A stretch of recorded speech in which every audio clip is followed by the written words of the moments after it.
Hey everyone, it's Monday at 11 a.m., which for the second time in the history of the world is time for Inside Leaders Heads. We changed the time, so my last guest was from like Europe, and so their time was kind of weird. Really excited. I have Angela Zangorola here, and I just noticed that in the caption I put a O instead of an A. It says Zangorola. Sorry about that. Jeez Okay. Louise. Hey, hi, I'm a professional copywriter, and I missed the spelling of a letter. Anyways, um, yeah, as we start out every show, the show is about invite leaders here, and leaders can be anywhere. You can lead from anywhere in the world, any market, any expertise, any school of thought, any level of experience, all that kind of stuff. And so I saw Angela on Tisha Hammond's Pep Talk, and she's in the financial advising. In fact, let me bring this up. So she's in the financial advising market. I guess that's what you'd call it. She's the founder of Quantum Wealth Strategies, and she talks about wealth and how to manage your wealth. And that's a good tie-in with me. My father was a credit manager. He died way too young, but he used to tell me, I mean, the essence of his job, because I used to go like, I want to be rich. I want to be rich when I grow up. And he goes, Mark, you don't have to have money. No, wait a second. You don't have to have money to manage, but you have to manage the money you have. That's how you create wealth. It's not how much you're bringing in, it's how you manage it, and then you build on that foundation. Anyways, the reason on Angela here is she targets a certain market. I'll let her talk about that. She'll advise anybody, but she really focuses on a certain market, a market of need, I think. I can't believe the United States, we're one of the richest countries in the world, and we don't teach our citizens crap about how to manage your finances. Kind of sad, but but that's the way it is. So that's why I wanted Angela. Plus, she's very congenial. She's very knowledgeable. She's yeah, just, I don't know, spirit. I guess spirit. Like you notice when you meet people. Obviously, I haven't met her in person, so you meet her on social media, and there's like a certain personality and spirit of people that comes through. So for Angela, that comes through. She seems very kind-hearted. She comes from a great place, and she works in the financial market, which could be very, dry, shall we say. So that's why I wanted Angela on the show. And in this show, I'm like the curator of the Angela Zangorola Museum. Not a museum, it's still alive, but it's like this is your life. So I'll just kind of we'll go through and we'll like, hey, how did you discover your passion around wealth strategies and finance, and what's your passions in life and how did you get there? But anyways, now I'll let you introduce yourself and then we'll go through the questions I sent you. Hi, Thank Angela. you. Thank you so much, Mark. That's so funny. Yeah, we'll try not to keep this very dry today. I really appreciate you having me. My name is Angela Zangorola. I'm the founder of Quantum Wealth Strategies. It is a registered investment advisory firm here in the state of Michigan. I just launched it earlier this year. I am a fiduciary. I was in hopes of creating a new way to navigate finances. I do specialize in a certain area, as we will probably discuss, but for the most part, I am a financial advisor, and I launched my firm in order to help people to understand their finances in layman's terms. So essentially what it is it's not just all about investment planning, but rather helping a client and getting rid of all the myths that you have to be wealthy to have a financial advisor. Certainly not true. Yeah. And just to help folks just get to the attainment of their goals, but also more importantly understanding what it is that they're doing or what they have in order to get them, not just using financial jargon, but rather in a way and in a method that folks understand. Yep. Sorry, I was all fidgety. My glasses were cockeyed, and I don't know. But yeah, so that's Angela. That's why on our show, and we have Martin's on here. So I want to say hi, Martin. He always shows up. He's a cool guy. And then he's many chase money, but don't realize they're not ready for it when they get it. Yeah. Just before we get rolling, it's very interesting, the relationship of money. People that have, people that don't have. One of my favorite stories is, let's just say I had a friend who became very wealthy. So she worked her way up. She worked hard. She became wealthy. myself and this other lady were her best friends. Me and her other best friend didn't really get along, but that's another story. But one time, like when she had just reached her well, she wanted to go. She just got married. She wanted to go on a cruise, and she wanted us to come with because we were best friends and it'd be fun, right? Well, neither of us, me or her other best friend, were in a position to pay for it. And she's like, "Look, you're my best friends. I just want to be there. I have the money. I'll pay for you." So it was interesting, the response. So my response was almost 0 second delay and go, "Absolutely, I'm there. That's cool. That sounds great. Yay." And then the other best friend was like, she got all weird. She's like, no, I can't afford it. And I know, I understand you have money, but that kind of, I don't want your money. I'm not a charity case, blah, blah, blah, blah. Just all this weird stuff. She got weird around the money. But the strange thing to me is what I noticed is my friend who became wealthy, she did not change at all in my view, but her other best friend, she's the one that changed because now our mutual best friend had money. It was very strange. Anyway, that's my little spiel. Now we'll get on to you. This is all about Angela. I don't know, Mark. Come on. So it's funny that you mentioned that because there is a lot to your relationship with money. In fact, I've done a workshop surrounding that and, different various money personalities. It's very important as a financial advisor to understand the personality and maybe where you fall. Now, granted, there may be, a large spectrum of money personalities, if you will, but fundamentally, it could fall into maybe fewer categories than, right. What we all think. So as a financial advisor, it's very important to understand that, right? So if you're a very technical person, you're very analytical, you want everything explained, all the little ins and outs, I'm going to have a different relationship with you, Mark, as I would, let's say, maybe my sister who doesn't want to deal with the finances or would just like them explained enough where she can understand them, but then you can take over. Right. Going to be different with everyone. Believe it or not, I am a creative. I'm not your typical numbers person. And that takes a different type of personality to be able to translate to an individual that is a creative. I'm very visual. I'm very, I have to listen to things.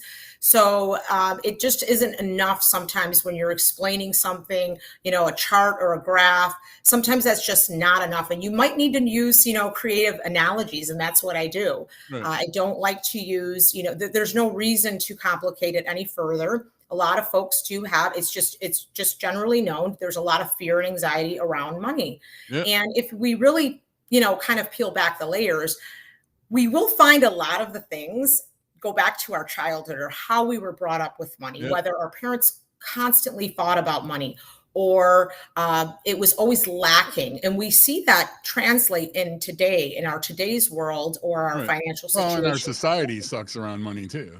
Our attitudes around money in the US, we're not taught crap. Right. 2 plus 2 is 4. Great. How do I apply that to my financial life? Oh, we don't teach that here. We don't teach you how to live. Right. And it's so sad to me that we live in such an abundant country that we are not taught these things and they're basic, fundamental, balancing a checkbook. I don't even know that a lot of, kids graduating from high school even know how to balance a checkbook or one is rather, right? Right. Well, let's just say one of my siblings will remain. We won't tell which one, but they'll know who it is. And I'm trying to get away from gender because then they know who it was. But they think that if they have checks left in their checkbook, there's money there. Oh. I'm like, what? And they were married to an accountant for a while too. That was hilarious. Like, no. Anyway. Yeah. Oh, and it's interesting you're a creative because I made most of my money in IT and engineering and program management. And I'm really a musician, writer, and other things that didn't make me money. So, well, it's funny because and maybe this will bring you back to how I got into the business and my purpose and my why. I Yeah. do what I do. So I wasn't always in the financial services industry, believe it or not. What? I know, such a shocker. You can't imagine. I was in automotive sales and marketing. All right. I was in client relations with a publication. So it was a very creative. I was, always in Chicago with the printers and the publication. It was very Chicago. creative, right? From Chicago too. Right? Where all the printers were. And I don't know, that's probably a lost trade by now. Who knows? But Probably. and I was always approached by individuals when I was in college that I should be, a financial advisor or look at and to me it was so extremely confusing, and it was almost like learning a different language for me. Oh So it was yeah, very right, and just like the normal average person might feel about money or finances or the stock market, yeah. that's how I felt as a creative. That is exactly how I viewed it. So Right. let's go back. And so I finally gave it a shot. I thought, if I believe in what I am providing, then I can certainly do it. You Yep. can learn anything, right? So Ooh, we're that's gonna have what to I type did. that down. Well, keep Yeah. going. And so my role back then was educating financial advisors, believe it or not, on very complex products that I very much believed in, and helping them to understand it at a layman's level, because financial advising there's so many spokes on that wheel in terms of financial advice, Yes, the sir. advisory role, but I was in one particular segment. So what I was doing was translating it. And when they got it, I found it so rewarding. I'm like, oh my gosh, yes, they got it. And I was able to fine tune it to the point where then it was just very fluid. I wasn't trying to figure out what type of personality they were, because we all kind of know if you're a financial advisor, you're pretty much one typical personality. So I found that what I was providing them was of value because they were able to translate it then to their client. So fast forward all the way, and it does take sales and marketing background. So come full circle, Oh yeah. that's where I utilized the sales and marketing skills that I had already obtained. And so what I realized was that over time, it took a personal life situation that I had, which was divorce in 2013. And what had happened was at that time was I was a stay-at-home mom. I was entering back into the workforce, back into that role of helping financial advisors and educating them, which I Right. thoroughly enjoyed. And my divorce, I turned a bad situation, well, what seemed to be a bad situation, into a positive one by looking into areas of my divorce that didn't quite make sense to me, which allowed me to further investigate, right? Right. And so what I did was I stumbled upon the Certified Divorce Financial Analyst designation, which I currently hold. Oh, I And didn't I even know thought, that was like a thing. I I stumbled thought that was upon just your it. specialty, but it's actually, since there's a certification, I guess that's like Yeah. a wow. That's pretty cool. Yes. It's a good So what idea. happened was I found that there was something wrong with a year after my divorce. This was a whole year after. Yeah. I found, oh my gosh, something didn't sit right or feel right with the paperwork and what was going on with the IRS, believe it or Right. not. And so that prompted me to do further research. Upon that further research, lo and behold, I stumbled upon that designation. And I thought to myself, once I figured out what is a certified divorce financial analyst, which is somebody who helps you through the divorce process as they could be a financial neutral, but they Yeah. basically help you with the finances so that decisions you make in that moment, and they could be rather fast, and how they impact your future. Okay. So Oh the yeah. divorce, attorney is there to get you divorced ultimately at the end of the day. But Right. I didn't have anybody there to help me with those decisions. Well, should I keep the house? Should I sell the house? Yeah. What are the Yeah. tax There's certain people? life events like divorce where one, you're emotionally, well, Yeah. at least one of the parties usually is emotionally like distraught. And so you're not really thinking well on the finance.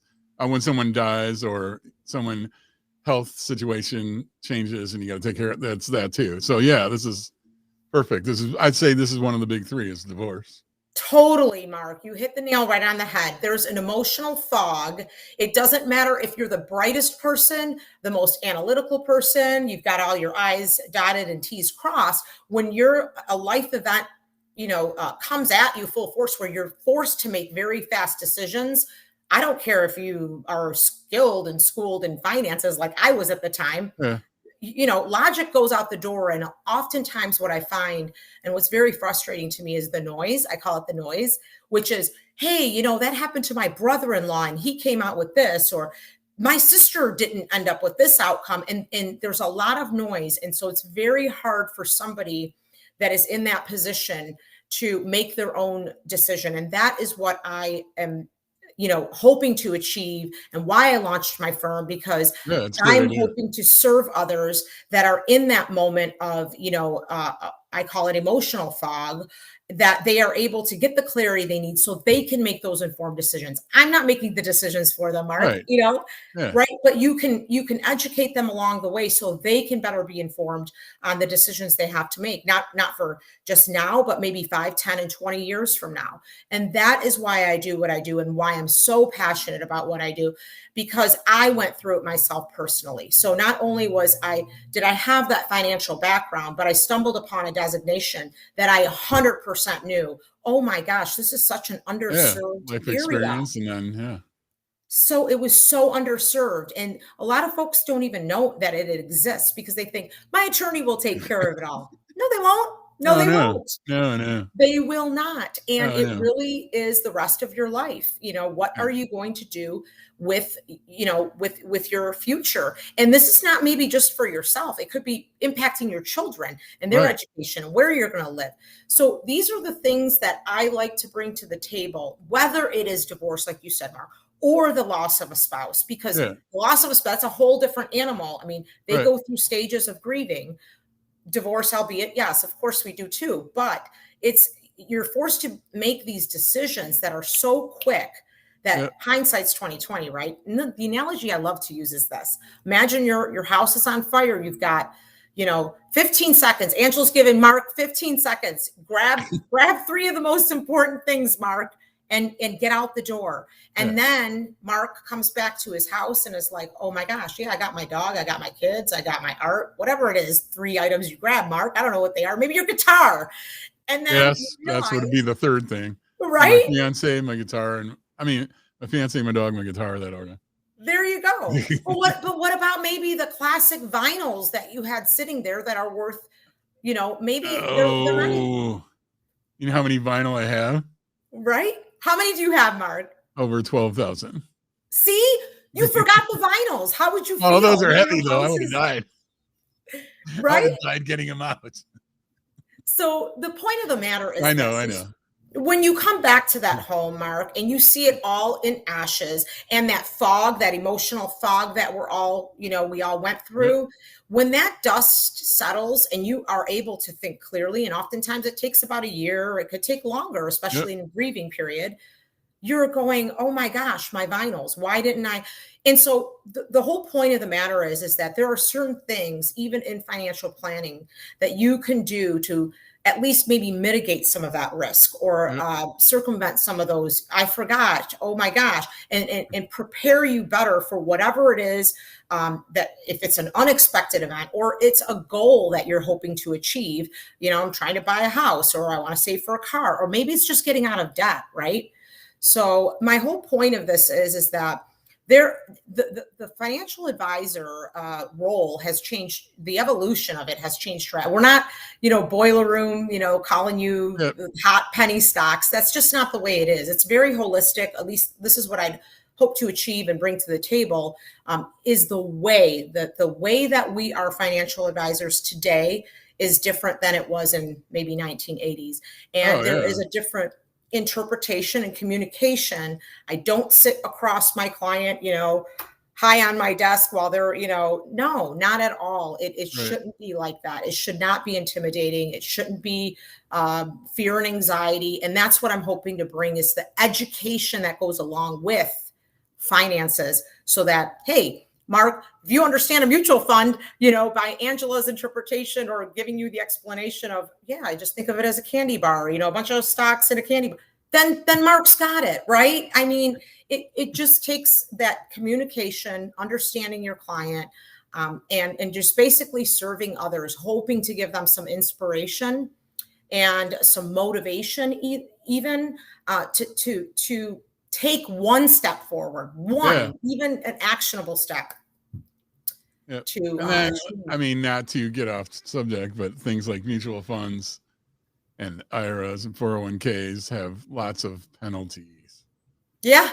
Yeah. But Like this imagine might make you cringe, but a friend of mine got divorced and let's just say he's conflict avoidant and not to place blame, but if anyone were to blame, so to speak, it would have been his wife that caused the divorce. And yet he ended up handing her half of his 401k oh, and he paid all the penalties.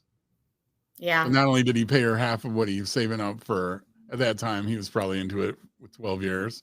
He saved the max. So she got half and then he paid the 10% penalty and the tax. I'm like, Right. wow, man, that was not a good idea. Right. So, And that's just something that you're not going to get from an attorney. They are oh, there to yeah. do the legal work, Yep. right? But if I'm telling you, Mark, if you and I are married, I'm going to say, Mark, you take the house, I'll keep my 401k.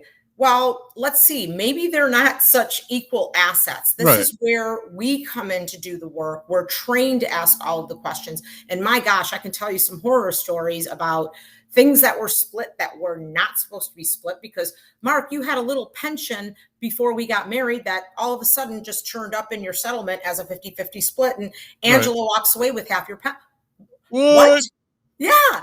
Good luck going back, and they'll tell you all day long. We can always go back to court, really, Yeah. on whose time and whose dime. And Right, that's exactly. where it's very important, where you've got this one-time shot as to have somebody else look it over. What if the life insurance policy that's backing up the settlement payments that you owe me, Mark, for 7 years isn't properly titled? You default on that life insurance policy, you still got 4 years you owe me, you fall off the face of the earth, and guess what, where's my rest of the settlement that I've got? I mean, these are just a fraction of the things. No And kidding. again, like I mentioned, if you're in a position where you're not managing the finances, as I even was in my own marriage, okay, it is very intimidating when you come out of it and you don't even know what your Comcast bill is. This is real life. I mean, this happens, and there is no shame in this. There is no, I feel stupid, I didn't know that. No, not at all. That is what I'm here to tell folks is, do not feel stupid. I was there, and I was in the industry that spoke that language. And it took a lot for me, Mark, to actually become vulnerable enough to share my story with others, because I didn't want anybody to think that, well, she was in this financial service, so she had a one hat. No, I didn't. There were mistakes clearly made. And I'm here to tell you that you could be the brightest gal or guy, and you could understand the language or not at all. And these mistakes can be made. And that's what I'm hoping to help people understand, that there are resources and there are people that have gone through it, whether they're in the industry or not. And that's what I'm hoping to achieve. And it feels very good to know that I was able to overcome such a stressful situation and provide a service to others in need. Yeah, that's pretty awesome. I mean, not too many, you should commend yourself. Not too many people do that. A lot of people would have been through the same situation, and rather than, one, you helped yourself, learn for yourself, and two, now you made it a cause and you're helping others. Some people would just be mopey Muppets for like the rest of their life. I got the first. My life sucks. I'm going to do a shout out to Mandy, by the way, and Martin's still on. Hey, Martin. By the way, Martin Kabutha, that's my mantra. I asked him how to pronounce his name once. So I said it 3 times, and I'm like, hey, that could be like my meditation mantra. Anyway, so yeah. You know what my least favorite 2 subjects were with my MBA? What's that? Accounting and finance. I hated both all the time. And then I had an epiphany, because I'm really good at math. I'm an engineer. I took calculus in high school.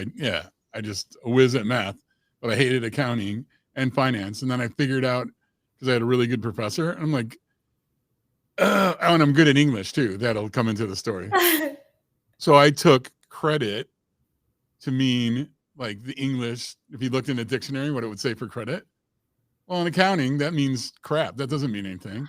So if you just remember the formulas and you remember it's a different language, like you said, once you Yes. learn the language, it's like, oh yeah, of course that's a liability. Oh yeah, I get it. That's an expense. Okay, got it. Has nothing to do with English. It's accounting. So once I learned finance and accounting, I'm like, oh okay. I still don't like them, but at least I understand them now. I was the same way with statistics. That was my, and you would think, okay, being you're in the financial Yeah. service, you would think, but it wasn't until my master's that I understood it very, okay, we can apply this to real life now. It's not just, it's Right. not just the mean, the median, the average, and the bell curve. It wasn't, now we applied it to real life, and it just makes all the difference in the world. And like you said, maybe an instructor that was able to give you an explanation that made the light bulb just went on, right? So those are good moments. Those are pivotal moments, I think, in everyone's life, when they're able to get an explanation from somebody from something that is utterly confusing or doesn't make much sense. And you gotta. We'll get to Martin's comment in a second. He has a question for you, but you got to understand the roles. Yes. Like you said, a lot of people, I don't know what they're thinking, but they don't understand what a lawyer is. And then a lot of people hate lawyers. My brother's a lawyer. He's one of my favorite people on the face of the planet. But you got to understand their role. They are bound by ethics. I mean, a lot of people think, oh, lawyers are unethical. And I would say, you know what? I can't think of another occupation that is more ethical, because obviously you don't understand what ethics is. They have their code of ethics.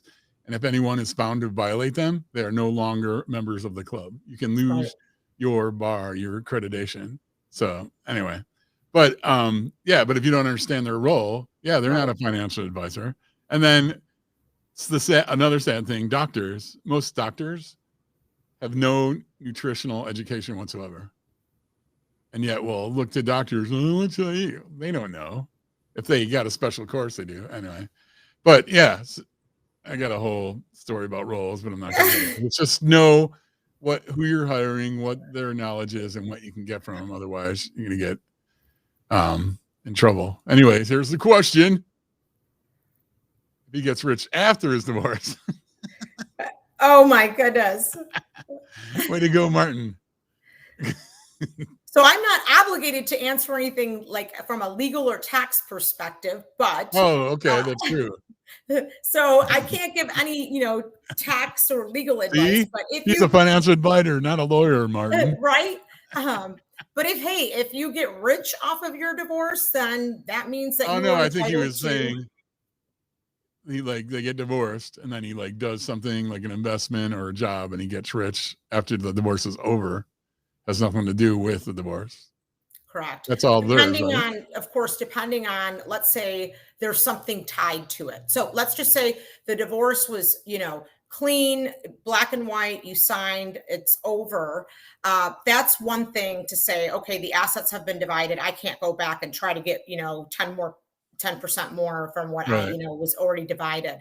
However, if there's like a spousal support situation in there where my income or your income is linked to that, where it's modifiable, where let's just say we're divorced and I go I was only making, let's say, I don't know, $30,000 and I'm paying you spousal support. If I go now and make $200,000 a year, Mark, you could absolutely, if it's a modifiable spousal support, walk into that courtroom and say, Angela's making more. I think she owes me more. We need to adjust, right? So that's the only way you could go back and be liable. That seems kind of punitive, though. That's why you got to be really careful about which one works for you. That's why. Although I can think of situations like you hear, I don't even know if it's true, but you see it on TV shows and movies where one spouse supports the other spouse through medical school. And then when they graduate and whatever that is, intern, all those things, and then become a real doctor. They become a real doctor after the divorce. But so they were making squat, because I don't think you make stuff as much as a resident or intern. And then they become a doctor and they start making a lot of money. Yeah, that's okay.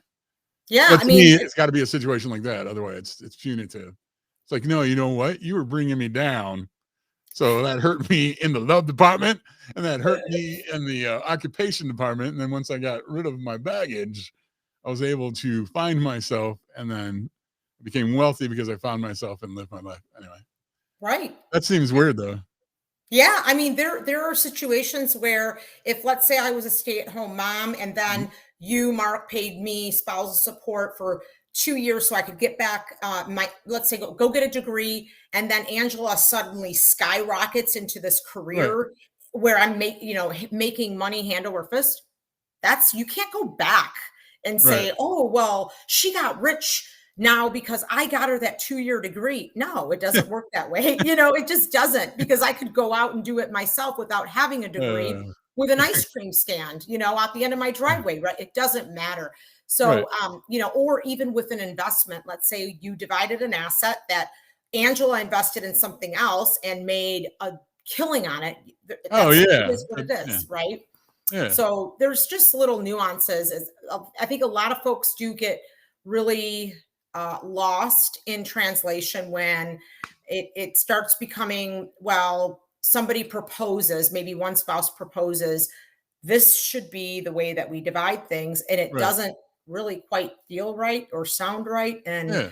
I would say go with your gut, always go with your gut. If you have a weird kind of questionable feeling, that's a God-given gift. That is not Right. by accident at all. Right. So it pays to go get a second opinion or a look over before you sign, because once you sign, unfortunately, it is very difficult to go back into the courts and reverse anything.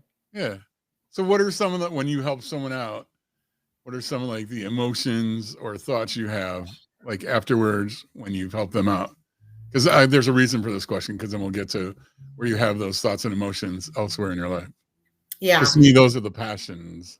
sure. So I have seen when I work with folks that are in the divorce process, apart from just regular financial advising, and I can feel and hear and understand that emotional that fear and such anxiety of what is my life going to be like now? What am I going to do? They have no idea where they don't even understand. They've never managed the finances. And to watch them, because sometimes it's a 6 month to a year process. So I've been with these clients along the way, and I've seen the transformation of complete not understanding, complete uncertainty, fear, chaos in their mind, to gradual baby steps, small actionable steps where it's explained to them. And I could see it, and I can see it exactly when it happens, when that light switch turns on, when they kind of like they feel more powerful or empowered now, because now they understand. So it's almost like taking back that control. And then toward the end of it, and don't get me wrong, it's still always stressful throughout Oh the yeah, yeah. process. There's not, and nobody's doing the happy dance yet, right?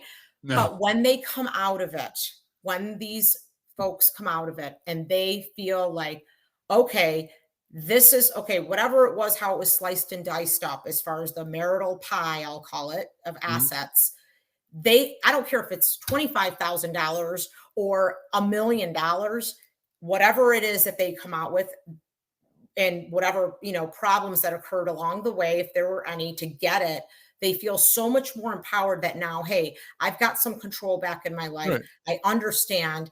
And it is amazing to me, and what it feels like to me, that I was able to help them throughout the process to make those decisions so Yeah. that they are now able to take control now of the second chapter of their life, which is moving forward, maybe having new goals now because they were married and their goals were shared, and having their Yeah. own personal financial goals. It's so rewarding, and they feel so empowered. I can see it. It's such a Right. transformation, whether it's getting a new job, or Right. just understanding what it is that they have because they never did. Yeah. So it's a heart thing mostly. Hmm. Um. So where else do you like engage your heart? I guess in life, like So, that, where you have that experience. yeah. So for me, are you talking about my passions outside of work, or? Well, I think well, actually, we'll explore that a little. So in my mind, we all have passions. Like my Mhm. passion statement is creativity plus I can't remember. Mhm. It's actually Right. It was writing plus technology plus music equals passion and fun. But I like all creative expression. But I mean, those are my passions. And then my purpose can change throughout my life. Like right now, Yeah. my purpose is taking care of my family. So I'm taking my secondary purposes are I want to finish writing my book. So it went to the editor and then they gave me advice on basically how to rewrite the whole thing. And so I'm in the process of that. Should be done by the end of August. And then So I also awesome. want to kick off a course. So those two are my secondary purposes. But right now, I know people that know me are going to cringe, but I need to get a corporate job again and to help pay the bills. But I mean, so those are the purpose, and then the passion, what drives me, all that, I mean, my family, that's a passion for me, things like that. So I guess what I'm saying is I think our passions are exercised in all areas of our life. I don't Yeah. think they really change. Well, they don't. I don't think they really change. How about you? Do you think your passions are different everywhere in your life, or do you have like a central core of passions which are exercised in different areas of your life? That makes sense. That's a great question and pretty loaded, right? Well, yeah, So I think mhm. that for me, this is just my personal experience. I think That's what that we're here for. yeah, I think that what happens is a lot of folks don't understand or don't maybe know their purpose in life. Well, what is my purpose in life, Yeah, right? that's so true. So this is a very difficult question in terms of if somebody doesn't feel like they have a purpose in life or what is my purpose, and they're trying to come up with this vision or this white light that comes to them. And what I would suggest for folks that maybe don't understand or and again, I think this is all ever evolving, for at least for me, okay, Yeah, personally. So what I would say and where I would start is make one goal. I don't care what it is, okay? So I don't care if it's buying a new guitar that maybe you can't afford, or getting out of or getting out of debt or something like that. But I really believe that in order to find your full life's purpose or something that resonates with you, helps you feel gratitude and gratifying, or feels good, it is in sync or is aligned with what you're feeling and what you're thinking. I think that if you put a goal on, make an outline, just make it some goal. I don't care if it's getting out of debt, so it could be small or it could be big, and work towards that goal. Because I think what is the most critical part of the entire thing is not the attainment of the goal, right? right. Because we can all achieve our goals, The but pursuit it's of the it. process Yep. within, right?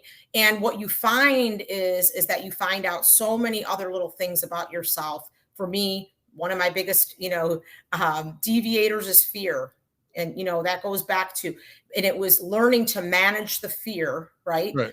Along the way of maybe a small goal. Let's say it wasn't opening up my own registered investment advisory firm, Right. but I was learning how to manage and navigate. Because let me tell you, fear and doubt, those are the killers of all humankind. And so if you try to figure out, you explore a lot about yourself and what you're capable of, and if you can overcome those little things, those little nuances in attaining that goal, I think it's huge. When you finally achieve or attain that goal, it drives you that much closer to your purpose. So Correct. for me, I'm very passionate about my family, my boys. I am very passionate about, it's always somehow to serve others or somehow to motivate Right. or inspire. And it doesn't have anything to do with, let's say, work. Let's just Right. put that Right. Right. aside right now. It just happens to be a service that I provide to others.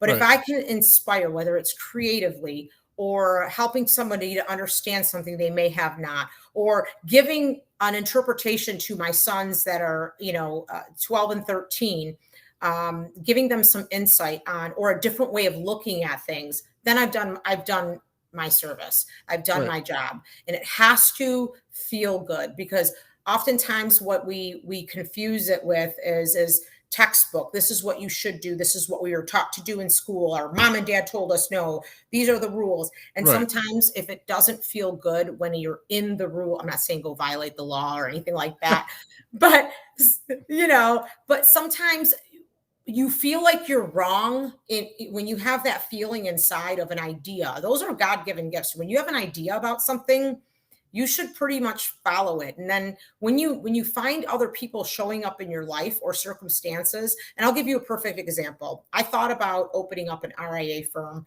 for 2 years prior to even doing it. And the closer, this is right before I launched it, there's a Right. lot of research that has to be done when you're doing this. But when that seed is planted, that idea, that sixth sense, that God-given gift, don't dismiss it because, oh, you're not following the rules. That's not how it's done, Angela. No, because what you'll find is if you're present and you pay attention, Right. you will find those things that will get you to that. For example, when I was thinking about it, and then I went to a conference and I ran into a woman that had just opened up and launched very successfully her own RIA. Was that a coincidence? Probably not. Yeah. I don't think so, because I don't really believe in them. I believe that things are happening in your life. It's whether or not you are there presently to pay attention to those things. That I think is the most important thing, because we can all get lost in all the naysayers, and which is a Right. terrible thing we have in society today. And Oh, so yeah. Well, but a lot of people poo-poo the law of attraction, and I'm like, okay, it's physiological, it's spiritual. right. And then you give the typical example, since you used to be in the car industry, give the typical example. You're buying a new car and you buy a red Toyota Supra 1975. Before that, you had never seen them on the road, and now you buy one and that's all you see. That is the Exactly law of right. attraction, because you've opened your mind, Right. and now all these things. And one of my favorite quotes of all time, well, it's actually a speech. It was attributed to Sir Edmund Hillary.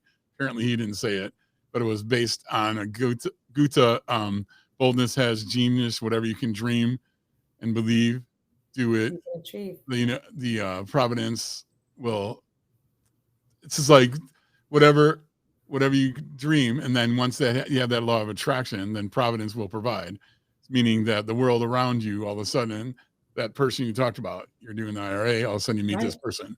Now, guess what? You may have met her anyway in your life, Right. just circumstantial, but because you were focused and you were open to the IRA, you made that connection. Right. Yeah. So, yeah. And then like a law of attraction on here, like Mandy Lyle sells not beauty projects, skin products. Mm-hmm. And so I just happened to be in a LinkedIn group with her, and then now I use her stuff. It's fantastic. I wouldn't know. I probably would have met her anyway, but I never would have gone, hey, my skin needs some help. And then, there's someone anyway. So yeah, the law of attraction. Oh, here's Martin's going. There are no coincidences. Plus at the time you've tuned your mind. Yep. Yes. Exactly.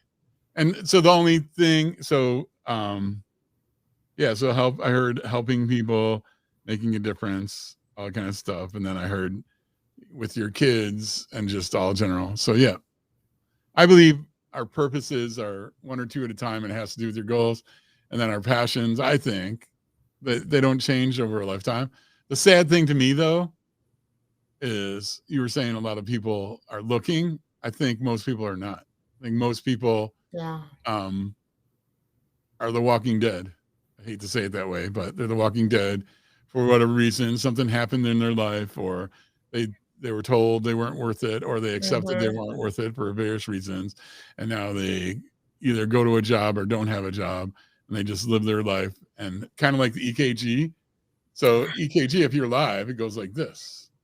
If you're dead, it's flatline. So most people, I think there's too many people that are flatline. So right. And by the way, when you started the description, I was like going, I should record this. This is my course. Because my whole course is it's around writing, but I don't teach that. I don't teach people how to write. I teach them why. It's like, let's find out why you want to write. What's your purpose? Yeah. And then I teach them the numbers, and then I help them put a plan together and help them get published. But it all starts with the why, which most people don't have, which is kind of sad. Yeah. Yeah. I mean, it does. And that's why you're on has a my lot to do show, with the why. because you're not sad. Yeah, but in today's society, in my opinion, with the wealth of information that we have out there today, information is so readily accessible, but it's not enough. It's, Mark, you and I both know, if you do not put a plan in action, and take one step. I don't care what it is to, put something in place to actually achieve it. It's not enough to just dream. We can Right. be dreamers all day long, Yep. right? You have to put, I don't care if it's one small thing. And, I YouTubed a video on how to, whether it's that or you're reading a book on it, you're taking one step toward a goal. It's not enough to just, oh, I wish I had this or I want this, and then not have something in one small, and you might not even know what the plan is. That's the most difficult part, Right. is Oh yeah. how Yeah. to get there, right? Yeah. It's all a mindset thing. Right. So Right. I believe yeah, we're really in line with that. So to me, I mean, I did a post on wishing. I think too many people wish. In fact, that the headline was, "What would you do if I gave you Aladdin's lamp and you got 3 wishes?" And then I slap him in the face. The first next line is like, "Wishing won't get you anywhere." So I believe you got to turn your wish into a dream, Yeah. and you turn your dream into a goal or a set of goals. Then you put a plan together. Then you Yeah. start exercising that plan. You take your first step, take a small step, no matter how small it is, no matter how small the goal is, do something, and then observe and look around you and assess. You guess what? You might fall down 1,000 times. As long as you get up 1,001, you're going to succeed. Right. And to me, what do you think about this one? I think the journey is more important anyway. Once you achieve Yes. a goal, yeah, it's nice to celebrate and everything, but I think the pursuit of the goal is where life is. Yes. Yeah, and then 100%. I'm in agreement with that cool. 100%. Cool. And a lot of folks don't, they're so caught up in that end goal. But here's the reality of it. If once you attain that one goal, you're going to find something else that you want to attain, because when folks get there, I don't care if it's, I want to have $1 million in the bank, or I want that new car. Right. Once you get it, you're on to the next thing that, so that's not the be all end all. Right. And it is about the journey, because I think it's the self-explore, you're exploring yourself and what you're capable of, and actually looking at all of those, characteristics that are maybe holding you back. Yeah. Whether it was something that happened to you as a child or your upbringing, those are the things you're exploring along the way to get you there. So I think it's very important. Like you said, a lot of folks just don't get that. Right. Well, and the go-getters hate me for this next statement, but I think as long as you take that first step, I'm totally into the step, then you take another and then take another. If you fall down, you get up, you look around and go, okay, what just happened? And you assess, you learn from it. There might be a point, whether it's 50% of the way, 75% of the way, even if it's 99% of the way. Well, technically, if it's 99% of the way, take that one last step and get the goal. But let's say maximum 75%, you look around, you go, you know what? I have now learned enough to know that's not actually my goal. That's not what I wanted. I thought that's what I wanted, but now I know enough. My goal is over here, and it's okay to change it. But you can't do that unless you took your step. In fact, one of my favorite, he didn't know how wise he was being, but I used to like to ski, but my favorite ski instructor, he goes, you know what? I would rather have a student who gets up, falls down 1,000 times my lesson than someone who sits on their ass on the mountain. Because if you're in it and you're going down, I can make corrections and help you become a better skier. But if you're sitting on your ass, I can't do a damn thing. Right. So get on the mountain, get downhill. It's about how you get up when you fall. Oh, yeah, that's true. It's about how, and this is just a really good conversation, because it does go back to even just when people have that fear and anxiety, even just, let's say, tackling that debt, they have a student loan debt or whatever it is, that it is one small actionable step, right? Whether it's just, okay, I met with somebody that explained to me, the difference between the federal and the state, student loans that I have, and how I could, just one thing. It doesn't matter what it is, but you're actually taking a step forward. I don't care what it is, in achieving or attaining that. And then that's the most important thing. Like you said, you're going to explore all the reasons that have held you back. Well, I'm never going to pay that off. Well, why wouldn't you ever pay that off? You start learning things because the interest rate is so low. Yeah. It's my lowest interest debt. Yeah, you're Yeah. laughing at me because I have 4 master's degrees, and I paid for all of them partially with loans. So I had a lot of debt. I think I'm down to like 3,000 now. And part of me wants to, I have the 3,000, part of me wants to pay it off, but it's like, I'll pay off other things because the interest rate is so low. So it makes sense to Right. pay off other things first. But it's just, I can't wait. It's like, I have no student debt. Yeah. I shouldn't have had that much in the first place. Anyway. So that we're actually coming to the time of the show. Wow, that really went past. But where you get to do what I call shameless self-promotion. Do you want me to bring up your graphic? Sure. Yeah. Okay. Because that's so you can promote anything. And by the way, you'll probably be getting a call from yours truly Yeah. at I mean, 248-396-2593. thanks. Yeah, I mean, this is just for anyone help, I'm here to assist and trying to make sense of it all and let you know that, hey, I mean, I've helped folks that were in very lucrative careers that wanted to go off on their own to do their dream job and become an entrepreneur.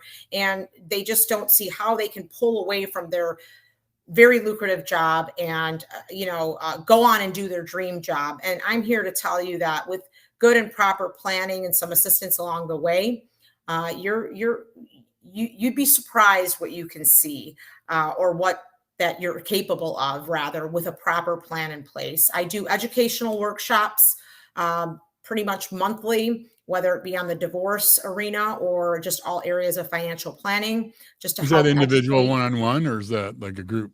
I do complimentary consultations, 30-minute complimentary consultations with anyone, whether it's a financial planning questions or concerns, whether it's divorce or life transitions, rather. And then we go from there. I make it very affordable. I have hourly, I have fee-based. I am a fiduciary. No, Mark, we were talking about ethically the right thing. I Right. am, bound by, the law to do the right thing and always put my client's best interest first, which is another reason I opened up and launched my RIA, because we are held to a fiduciary standard.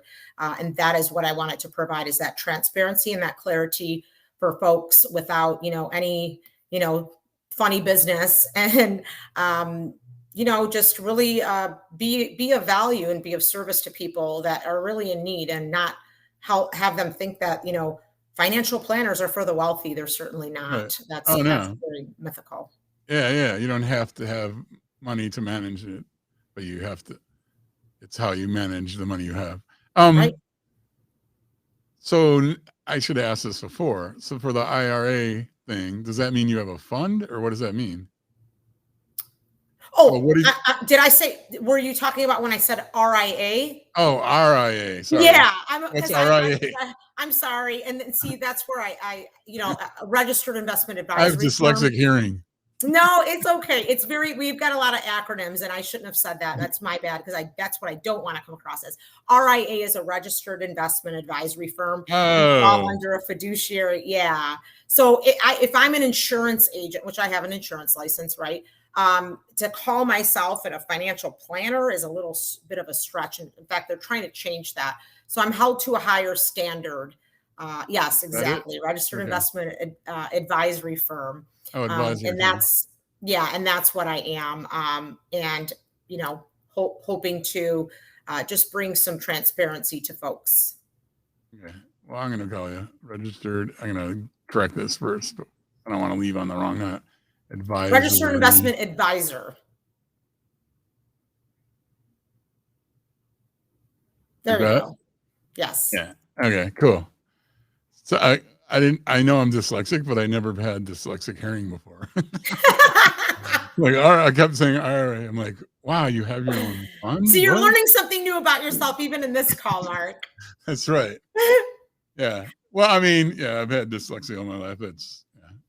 My parents were awesome. I mean, I have a lot of afflictions where if I was brought up in the school system today, I'd be one of those kids that they'd give a lot of drugs to. It's like they started doing that when I was a kid, but my parents elected not to do any, and I just figured it out. And I'm glad they did that, because otherwise I'd be on drugs. Not that I don't, never mind. Anyway. But no, I want to thank you very much. I mean, this was Thank you. awesome. I always end with this. I'm trying to trademark this. It should be trademarked pretty soon. But living your best life creates a better world for everyone. And so that includes managing your finances, people. No matter how much money you have, whether you're rich, you're poor, you don't have any, whatever, it's how you manage your money that will help you get wealthy. And wealthy to me, I don't know, and you can challenge this or not, or give me your opinion, but I mean, wealth to me is in the eye of the beholder. So, I mean, there's people 100% I true. know who make minimum wage. They're wealthy. They have all they need. They support their family. They have a roof over the head. They have fun, blah, blah, blah, blah, blah. They have all the love in the world. And then Right. there's people who are like multi-millionaires, and I'm guessing even billionaires, even though I don't know any, who are extremely unhealthy because they don't, I mean, unhappy because they don't have the true wealth. Anyway. That's true. Very true. Yeah. In fact, we say things about your health is your wealth. And, you know, really, when you talk about financial prosperity, it is all in the eye, you know, of the beholder, as far as I'm concerned, because, you know, you could be working minimum wage and, you know, there aren't, you know, things that are stressful financially, and you're just as happy as the next person. But then you could have the most, you know, like 6 or 7 digit figures in your bank account, and you could be the most miserable person. So it does start with you, how you feel about money, just, you know, your interpretation of it and things like that, and discovering, exploring those things about yourself, in order to better achieve what is your ultimate goal. You know, would you just be happy paying off your debt? Right. And you're fine? Or do you want this lavish retirement? You know, so it just depends on the person. You're right. Well, that's funny you bring that up, because my retirement is pretty easy. Most people think it's a matter of age. It's a matter of means. Just like you said, you define what wealth is to you, and then that's your retirement. So I just want to have a vocation. I don't know what they are, so I'll bring out the generic vocation. I just want to write music, write books, and do films. I don't care if anyone sees them or not, just in the process of making them when I retire, and then have enough money that I can take a vacation once in a while. If I want to go to a nice restaurant once in a while, I can. That's it. That's my big retirement plan. Having the financial freedom to creatively express yourself is basically what you're asking for, right? Yeah, I mean, exactly. Yeah. I agree with you. Cool. Yay! Angela agrees with me. So I just want to thank you once again. I want to thank Juana for showing up. Facebook user from India. You're not coming across who it is, so thank you for coming. Thanks, Martin. Thanks, John. Thanks, Mandy, and anybody else who's lurking or trolling. There's always some of those, but thank you very much, Mark. It's been a pleasure. Yeah. So contact Angela. Here, I'll put your information up one last time. Just if you're interested, contact her. There's her number. That's her website. That's her email address, and that's her phone number. So remember, your health is your wealth. And we'll see you next time on Inside Leaders Heads. Thank you very much. If you want to hang out, we'll talk in the green room in a second. So that's this week's show of Inside Leaders Heads. See you next week. Same bat channel, set bat station, same bat time, 11 a.m. Eastern, Inside Leaders Heads with Marky B. Talk to you later. Bye, everyone. Thanks, Mark.